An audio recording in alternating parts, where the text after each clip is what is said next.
Hello বন্ধুরা, এই দেখো আজকের দুপুরের খাবার নিয়ে চলে এসেছি। আজকে দেখো কী কী আছে। এই দেখো, এটা আছে সীতাপাটি মাছ। সীতাপাটি মাছ আজকে এনেছিল, পেঁয়াজ টমেটো দিয়ে ঝাল করেছি। এটাতে আর কোনো সবজি দিইনি, আলু টালু দিইনি, শুধু মাছটাকে ঝাল করেছি। আর এখানে দেখো আছে পালং শাক, ছোটো ছোটো চিংড়ি মাছ এনেছিল। চিংড়ি মাছ দিয়ে আলু কুমড়ো বেগুন সিম টিম দিয়ে ফুলকপি দিয়ে আর পালং শাকের তরকারি রান্না করেছি। আর এখানে দেখো গন্ধরাজ লেবু নিয়েছি, পেঁয়াজ আছে, আর এই দেখো কাঁচা লঙ্কা আছে। ডাল ছিল, ডাল আমি নিইনি কারণ আমার ডাল লাগবে না। পালং শাক আর মাছের ঝাল দিয়েই খাবো আজকে। লেবুটাকে চিপে নিই, পুরো ভাতটার মধ্যে গন্ধরাজ লেবুটা চেপে নিই, গন্ধটা খুব সুন্দর বেরোয় আর গন্ধটা বেরোচ্ছেও খুব ভালো। আজকে খেতে একটু লেট হয়ে গেল, কাজ করতে করতে আজকে দেরি হয়েছে, এত ঠান্ডা পড়েছে আর ঠান্ডার সময় কাজ করতে আর ইচ্ছা করে না। আজকের ওই জন্য কাজটা একটু স্লো করেছি। দেখি পালং শাকটা করেছি আজকে কেমন হয়েছে।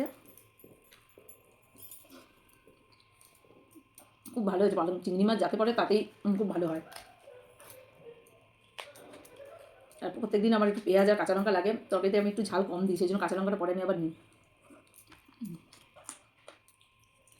এই দেখো, মাছটা একটু ছোটো ছিল, নিয়ে এসে বাজার থেকে, বললো বড়ো মাছ ছিল না, ছোটো ছিল মাছটা। তা সীতাপাটি মাছ অনেকদিন খাওয়া হয়নি বলে ও সীতাপাটি মাছটার জন্য নিয়ে এসছে, ছোটো বলেও নিয়ে এসছে, ওই জন্য অল্প করে করেছি। হুম, ভালো সীতাপাটি মাছের ঝাল ধনে পাতাটাতে দিয়ে করলে এরকম মাছটা